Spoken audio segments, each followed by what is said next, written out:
Colin Gray, the father of Apalachee High School shooter Colt Gray, was found guilty of second-degree murder and other charges after prosecutors argued that he ignored repeated warning signs and provided his son with the rifle used in the deadly attack. The September 2024 shooting claimed the lives of 2 students and 2 teachers, injured 7 others, and left an entire community traumatized.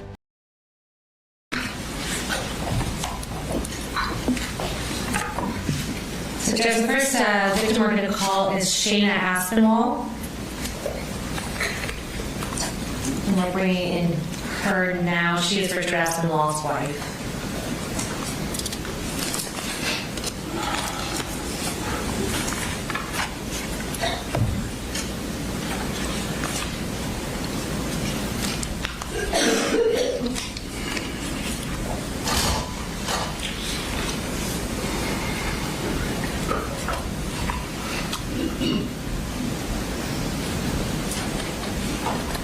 Ms. Aspinwall, I'm going to have you go ahead and raise your right hand. Do you swear or affirm any testimony you're about to give in the matter happening before the court is the truth, the whole truth, and nothing but the truth, so help you God? Thank you. And Ms. Aspinwall, if you'll just state your name for the court and tell the court what you would like them to know regarding sentencing Colin Gray.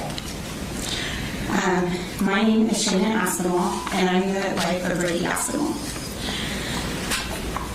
On September 4th, 2024, my husband left for work expecting to spend another day doing what he loved, teaching his students, coaching his players, and making a difference in their lives. He never came home. Ricky was the love of my life and the heart of our family. He was an incredible husband and an amazing father to our daughters. Everything he did was for us. He celebrated our victories, carried us through our struggles, and made our home a place filled with love, laughter, and security. To the world, Ricky was a math teacher and a football coach. To his students, he was someone who believed in them, challenged them, and encouraged them. To the players he coached, he was a mentor who taught far more than football. To my daughters, he was an amazing and loving father that would protect them. To me, he was my best friend, my partner, and the person I expected to grow old with. Ricky and I both shared a passion of teaching and coaching. I was a high school teacher as well, but can no longer teach in the classroom. Due to suffering with PTSD from the trauma of September 4th. What if another student shot me at school? My kids would have no parents because we were both teachers that aspired to help students learn, not be on the front line. Now, our daughters must grow up without their father. They will miss his guidance, his encouragement, his hugs, and all the milestones he should have been here to witness. Birthdays, graduations, weddings, and everyday moments that make up a lifetime will forever be marked by his absence. Colin harped on being a single parent and the struggles that entails in his testimony. He was a single parent by choice. I am now a solo parent because of his actions and lack of parenting. He was a pathetic excuse for a father, but he was not. He was an amazing dad to 2 little girls that loved him with his whole heart. My kids were 5 and 2 when he was killed. Psychologically, kids cannot truly process and understand death until the ages of 5 and 6. My now 4-year-old thinks her daddy is still at football practice and wishes he could come home. My now 7-year-old, who is a daddy's girl, spends time going to therapy because she struggled with the grief of losing her dad. Colin could not take his son to therapy, therefore I have to take mine. Ricky got to see her on her first day of kindergarten, but not her last. I have had to learn how to navigate a life I never imagined living. Every morning, I wake up hoping, even for a split second, that this was all a nightmare. Then reality returns. The empty space beside me, the silence in our home, and the questions our daughters ask are constant reminders that our lives have been permanently changed. The trauma the students and teachers faced by seeing my husband lay dead on the floor of the hallway because Colin could not be a responsible gun owner. He did not pull the trigger, but purchased and left a firearm accessible to a minor. My husband was a responsible gun owner that properly locked his guns up away from our children. No sentence can restore what was taken from us. No punishment can give my husband back to his family or erase the pain that has become part of our daily lives. But I ask the court to remember that this case is about more than the lives that ended that day. It is also about the families left behind who must carry the grief and trauma for the rest of our lives. I hope Ricky is remembered not only for the way he died, but for the way he lived. He lived with kindness, integrity, compassion, and courage. He dedicated his life to helping others, and even in his final moments, he was doing what came naturally to him, protecting the students entrusted to his care. Our family will carry his love with us always, but we will always carry the weight of the loss for the rest of our lives. Thank you for allowing me to speak on behalf of my husband and our family. Thank you. I assume you have... No questions, Judge. If you do, just... I will stand up. Thank you. Yes, sir.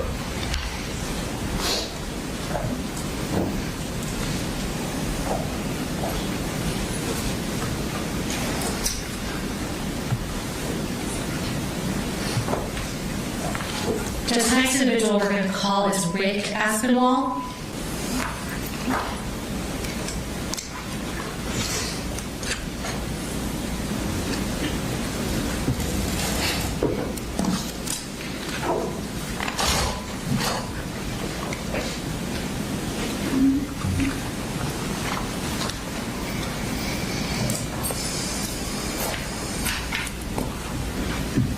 Mr. Aspinwall, I'm going to have you go ahead and raise your right hand. Do you swear affirm any testimony you're about to give the matter now coming before the court is the truth, the whole truth, and nothing but the truth, so help you God? I do. All right. If you'll just state your name and tell the judge what you'd like him to know in the sentencing of Colin Gray. I'm Richard William Aspinwall, Ricky's stepfather. Mr. Gray, I hope you remember me from our first meeting. After all the testimony I've heard, witnessed, I find it hard to believe that you had any idea of what you were doing for raising a son. Due to your ineptitude, your lack of situational awareness, you're responsible for all this that happened. I can't see it any other way. And I hope to God that you would sit somewhere in a corner and just remember everything that you're responsible for. Thank you.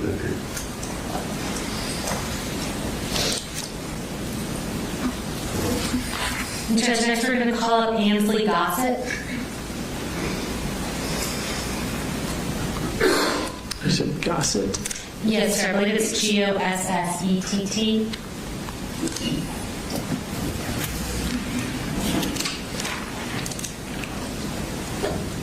Ms. Gossett, I'm going to have you go ahead and raise your right hand. Do you swear affirm any testimony you're about to give in the matter now coming before the court is the truth, the whole truth, and nothing but the truth, so help you God? I do.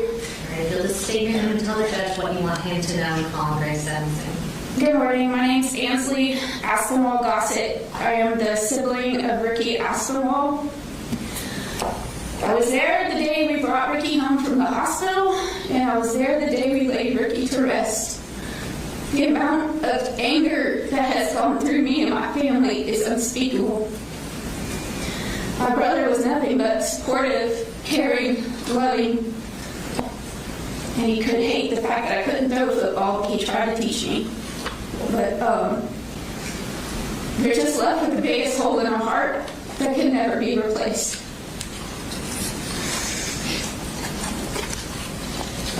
Words just cannot express, the extreme sadness for our family and the other families that have been impacted by this stupid act of irresponsible parenting.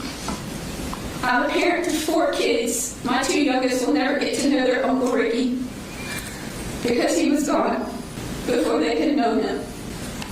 My 2 oldest were there the day we laid Ricky to rest, and they cried uncontrollably in my arms. And there's nothing I could do to stop their tears. I know as a parent I would never actively leave a gun available to my child, no matter their age.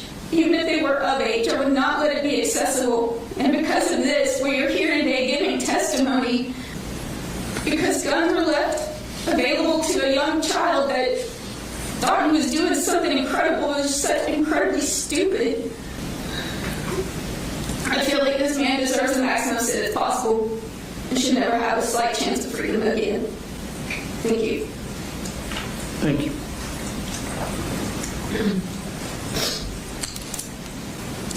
Judge, next we're going to call Brianna Skirmerhorn.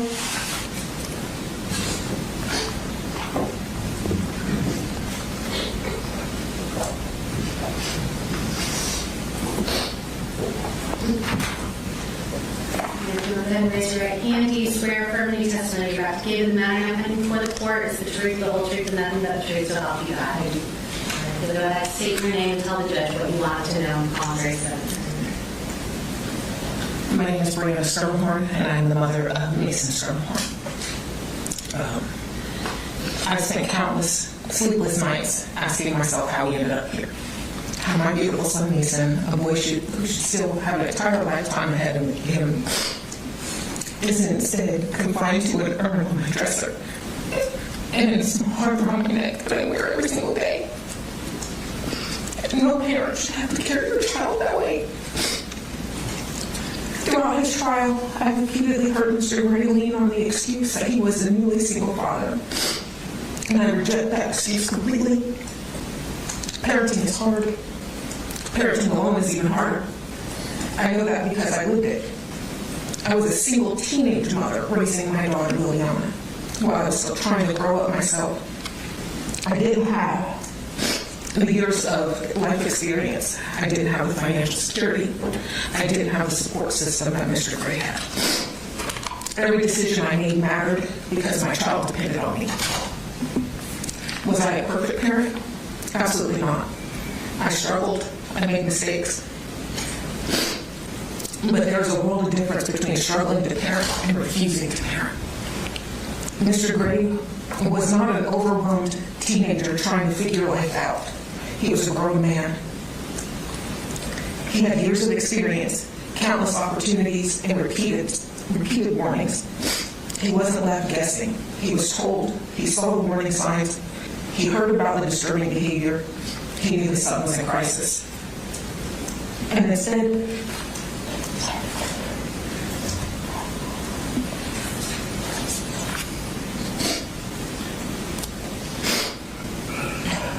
of acting, he chose to look away.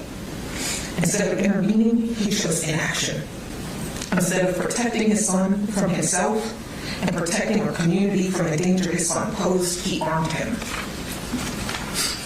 That wasn't an accident. That wasn't bad luck. That wasn't simply poor judgment. That was a choice. A choice that handed a troubled teenager the very weapon that was later used to murder my son, along with Christian, Ricky, and Christina. People keep calling this a tragedy. And it was. The tragedies are unavoidable. This wasn't unavoidable. This was preventable. Because of the choices made inside the Gray household, 4 families were handed life sentences of grief. Mason will never graduate. He will never fall in love. He will never build the career he dreamed of. He will never marry.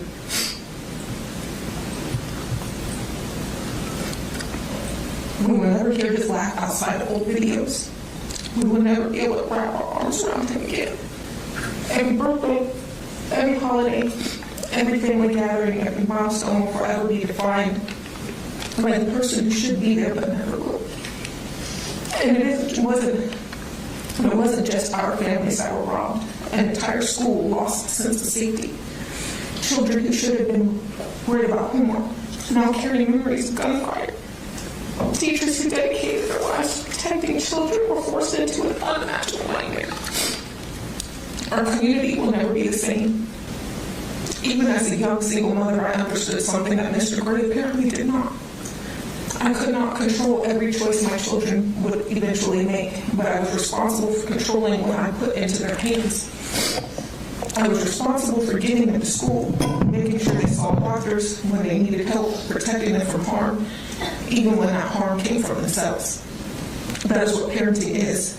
Parenting is not about convenience. It's not about avoiding difficult conversations. It's not about pretending warning signs don't exist because dealing with them is uncomfortable. Parenting requires responsibility.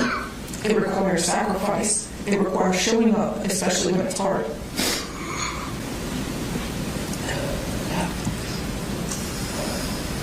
I remained a single parent until I met my husband. I know exactly what that burden feels like. So when I hear Mr. Gray use a single parenthood to justify what happened, I don't hear an explanation. I hear an excuse. And excuses do not bring my son home. Mr. Gray had every opportunity to make different choices, every opportunity to be the parent his son desperately needed, and every opportunity to prevent what happened. Instead, my son died because of decisions made inside their home before anyone ever walked into Apalachee High School on September 4th, 2024. I carry the unimaginable weight of losing my son every day. Nothing this court does today can bring him home to me. Nothing can give back Christian to his family, and nothing can restore Ricky or Christina to the people who love them. But I hope this court doesn't lose sight of simple truth. Children depend on adults to make responsible decisions. When adults abandon that responsibility, innocent people pay the price. We pay with our children. Masons deserve better. Every student and every teacher who walked into that school deserve better. And while Mr. Gray will eventually leave the courtroom, I will never leave my sentence. I will spend the rest of my life carrying the unimaginable weight of a future that was stolen. Not by fate, but by someone by mistake. And not by some unforeseeable act, but by preventable decisions made by a father who chose not to be one what mattered most. Mr. Gray should not only live with what his son did, he should also live every single day with what he failed to do. And I will ask the court that his punishment fit the failures of his choices. Thank you. Thank you.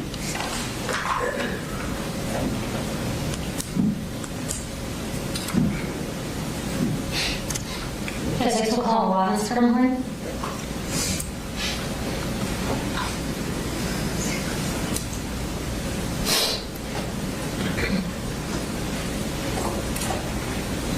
Have your right hand. Do you swear affirming testimony you're about to give and the matter now pending before the court is the whole truth and nothing but the truth, so help you God? Yes.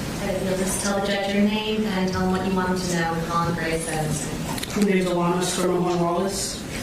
Before I talk about the choices that led us here today, I want to talk about those choices, who those choices affected. Mason was not just a victim of a tragedy. He was a 14-year-old who had a family who loved him, friends who cared about him, and a future that was supposed to continue. He's my little brother.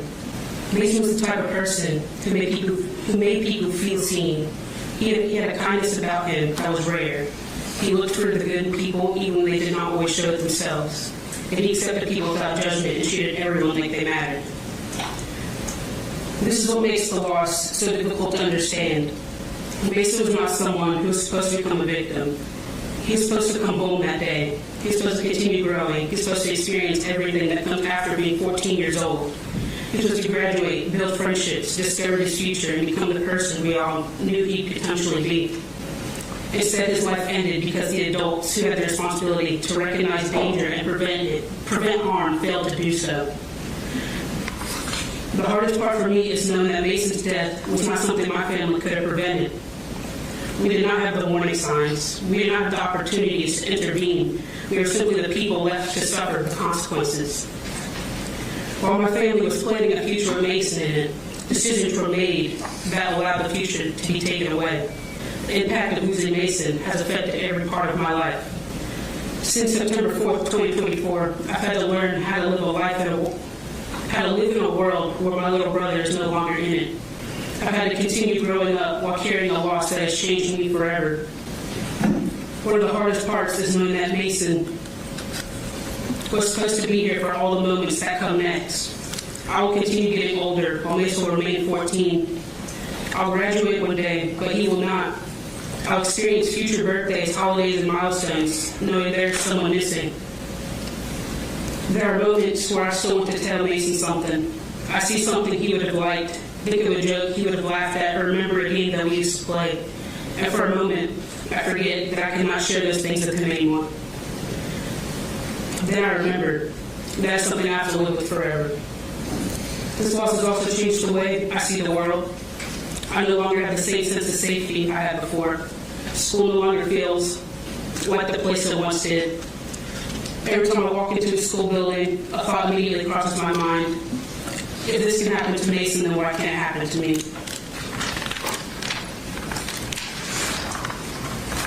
I find myself paying attention to exits, watching the people around me, and thinking about things I never had to think of before. While trying to grieve my brother, I was also expected to continue being a full-time college student.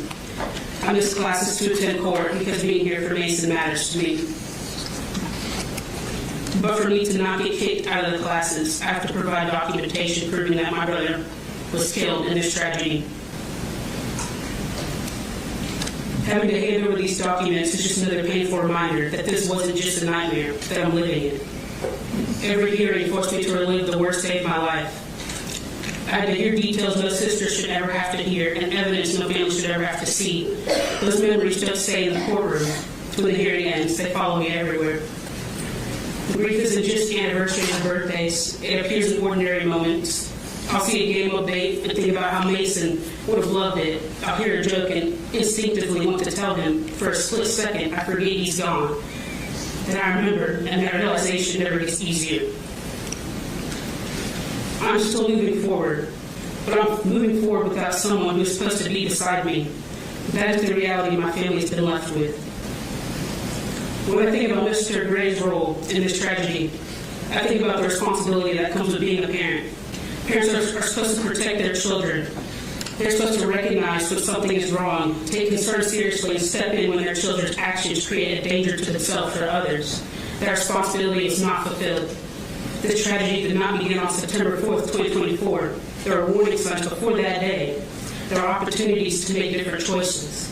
There were moments where action could have been taken that may have changed the outcome.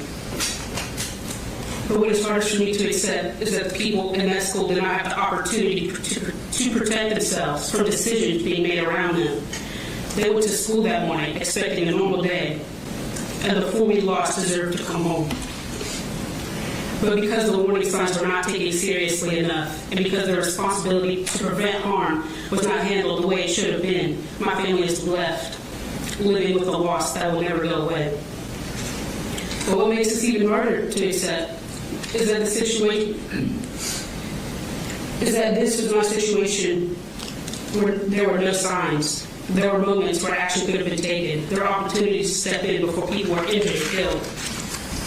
After his son made threats and showed signs of concerning behavior, the danger was still allowed to remain. The firearms were still accessible. The ammunition, whatever that word is, ammo, was still accessible. The things that could have been secured were not handled with the urgency that they required. Mr. Gray had gun locks, but having a safety measure means nothing if it's not used when it matters most. The guns should have been locked away. Ammo should have been secured. There should not have been a possibility that a 14-year-old child could have access to tools needed to carry out something like this. What's difficult to understand is that there were concerns serious enough to create fear, yet those concerns did not lead to this level of action that was needed. If a parent is afraid of what their child may do, that fear should lead to a reason to protect others. It should be a reason to remove access to anything that could cause harm. It should be a reason to seek immediate help and intervention. Instead, the danger continued to exist until it became a tragedy that my family has to live with forever. I understand that no one can change what happened on September 4th. Nothing said in this courtroom can bring Mason back to my family. But accountability matters because Mason's life mattered. I understand that no one can change. He was not supposed to become the result of a series of missed warnings and failed decisions. He's supposed to continue living his life. He's supposed to grow up, make mistakes, chase his dreams, and become the person he's meant to be. Instead, my family has to live with the consequences of choices we never made.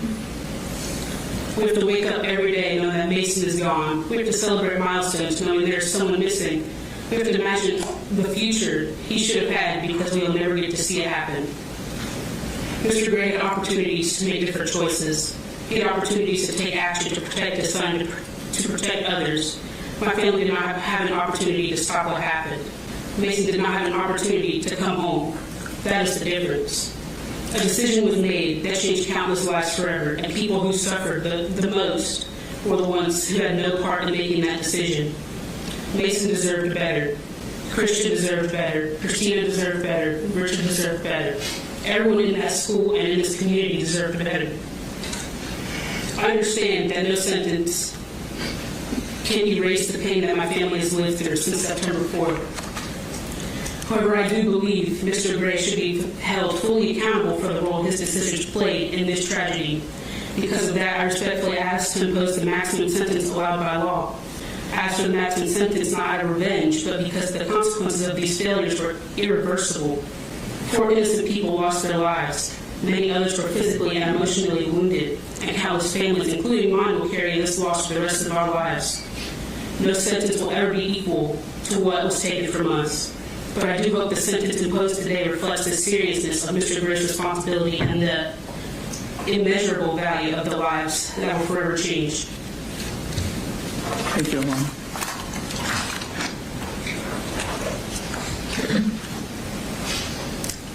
Next, we're going to call up Junior Angelo.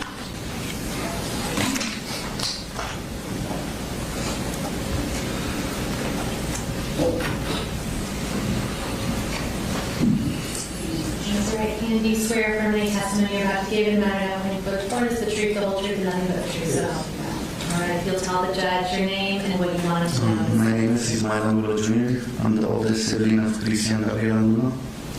Your Honor, even though he didn't pull the trigger himself, I am asking this court to give him the absolute maximum sentence possible. He is a complete failure of a father. He made a choice to buy that rifle. He made a choice to ignore every red flag. And because of his choices, my little brother Christian and 3 others, Mason, Coach Aspinwall, and Ms. Ermi are gone. And so many others will carry permanent scars for the rest of their lives. A parent's negligence shouldn't cost innocent children their lives. He built this tragedy at Apalachee High School. He showed no remorse. To him, it was just another Wednesday. He deserves every single day of the maximum sentence possible. Our families are living a lifelong sentence of grief, and he should face the full weight of his. Thank you. Thank you.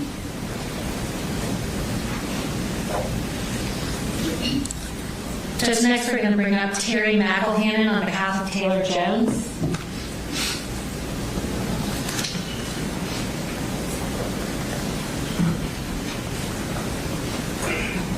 Mr. McElhannon, to raise your right hand, do you swear affirming the testimony you're about to give in the matter happening for the court is the truth, the whole truth, and nothing but the truth? So I'll do that. All right, you'll state your name and tell the judge what you want him to know this hearing. My name is Terry McElhannon. I'm the grandfather of Taylor Jones. Why are we here today? It's because of him. His actions and his neglect are responsible for what happened here. Though he did not shoot the gun, he bought the bullets that enabled his son to kill people, hurt people, mangle them for life. I was in therapy yesterday, and this guy asked me, he said, "Is that your granddaughter?" And I said, "Yes." And he said, "Is that where she was shot?" The wounds are still visible. She was shot more than one time, and she lingers with that every day. After 4 months in the hospital after this accident, she has endured more pain than she should have. The community has delivered and got more pain than they deserve because of this action. I don't know that he could be remembered by being what he thinks he is, Colt, but he will be remembered, but not in my thoughts.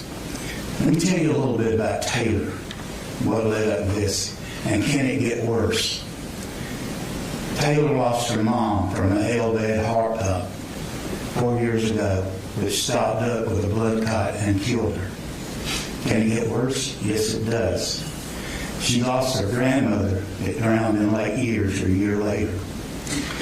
She She lost her great-grandmother, my wife, which died with dementia the third year. She lost her uncles, and then she lost my brother, which she called Papa too, because anyway, I won't tell you what he died of, but it's been sad. I think, can it get any worse? Fist comes along. This has tormented us for a long, long time. She contemplated suicide in the hospital because of so much pain she was in. She couldn't get over it. And she didn't want to live. She wanted to go see her mama. Can it get worse? It does. We're here today. Because of what he did, even though he didn't shoot, he bought the bullets. And for that, he deserves the maximum punishment. Thank you. Thank you.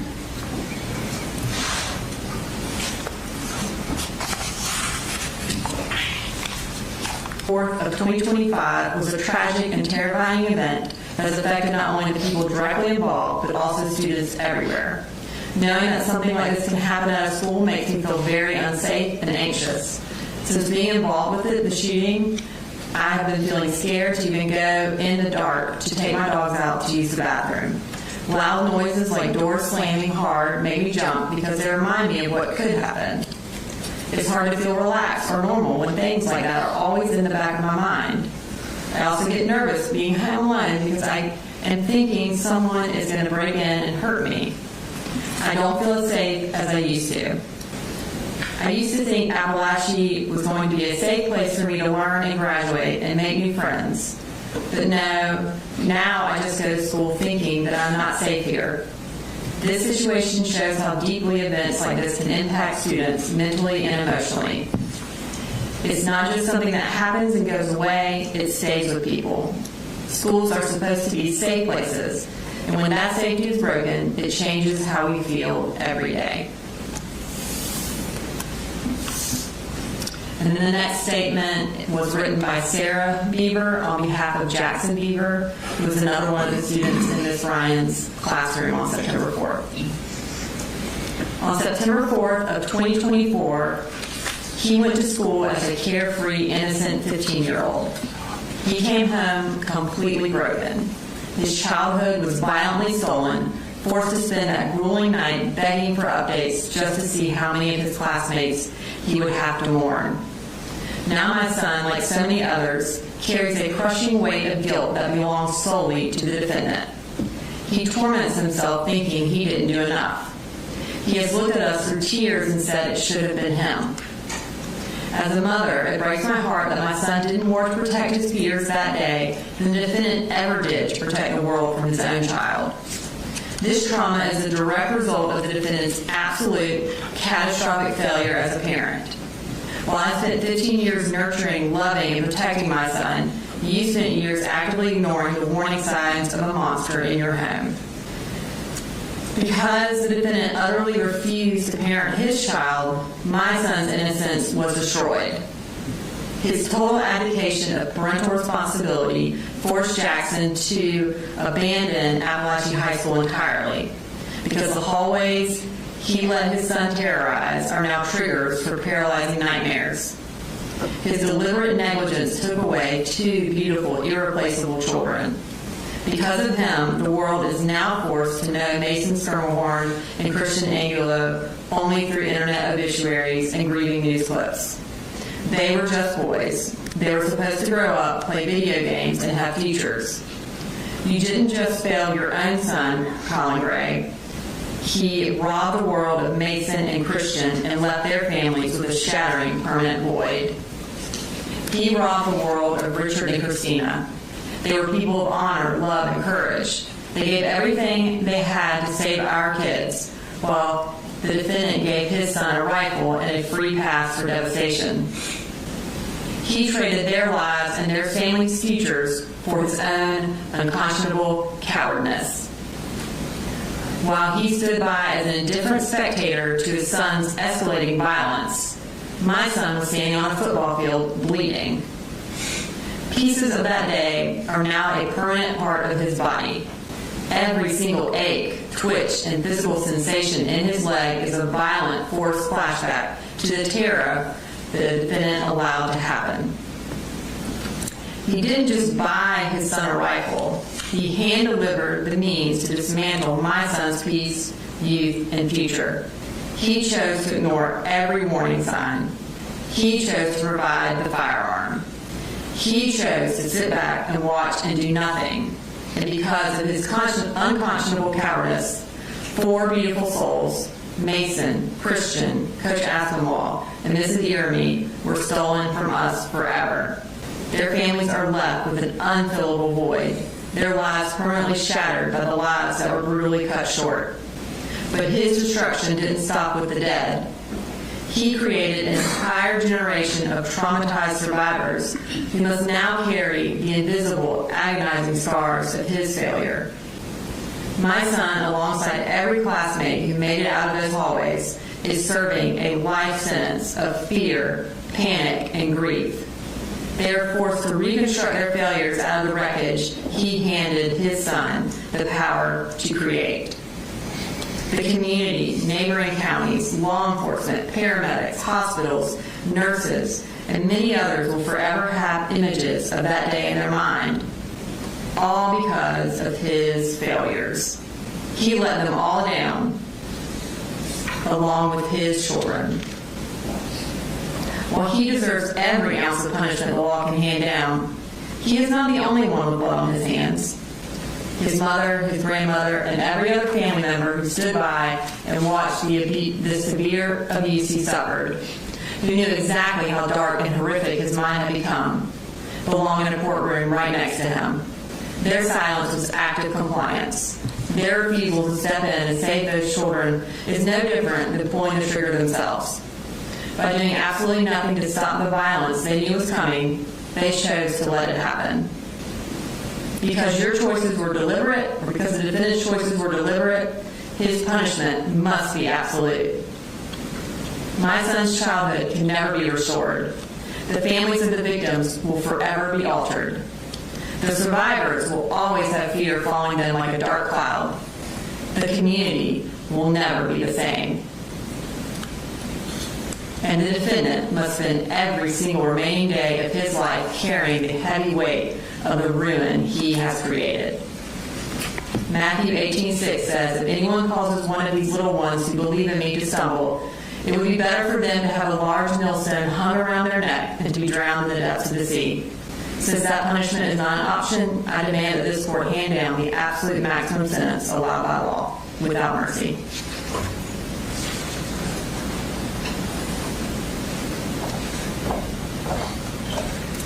Judge, next we have Natalie Griffith.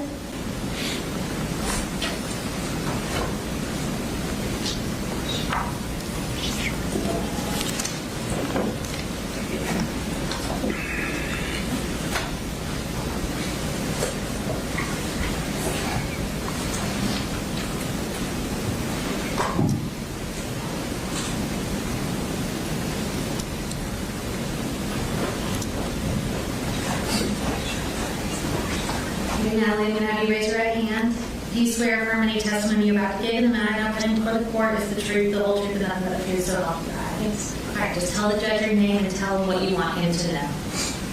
Hi, my name is Natalie Griffith. I'm a student at Apalachee High School. On September 4th, I got shot twice, once in my shoulder and once in my wrist. I think about the shooting a lot, and I hate it. I hate it so much. I think about if it hadn't happened. I think about my life before it and how it's so different. I wish that I could go back and change it. Sometimes I wish that I didn't go to school that day, but that wouldn't stop it from happening. I wish that I could bring back the people that died. I wish that there was some way that they'd all survived. I lost the ability to feel over half my hand. I lost 2 years of my life trying to heal and still haven't fully. I try to live my life normal and live it without letting any injury stop me. But sometimes it's hard. Sometimes I'm petting an animal or a dog or just doing something and I can't feel all the way. I can't feel through with my fingers. And I wish I could. I think about it every single day, and I wish it could stop, and I think about how it could have been avoided. How if he hadn't done it, then we would all be happy. I believe that joy can heal any wound, but it can't make scars disappear, and it can't bring people out of the ground. I don't understand how a parent can fail that much. I don't understand how a parent can hit their child. I don't understand how a parent can fail to protect their child, fail to help them. And I believe that he should have a punishment for that. I believe that his healer choice, but I hope that he remembers every day that he could have stopped it. He regrets his choices. Thank you, Natalie.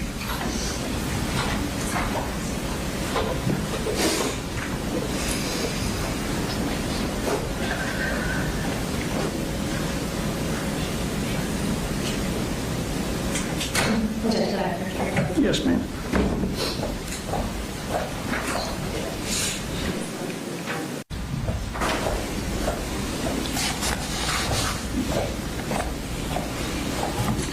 And Judge, I believe that concludes our written statement. All right.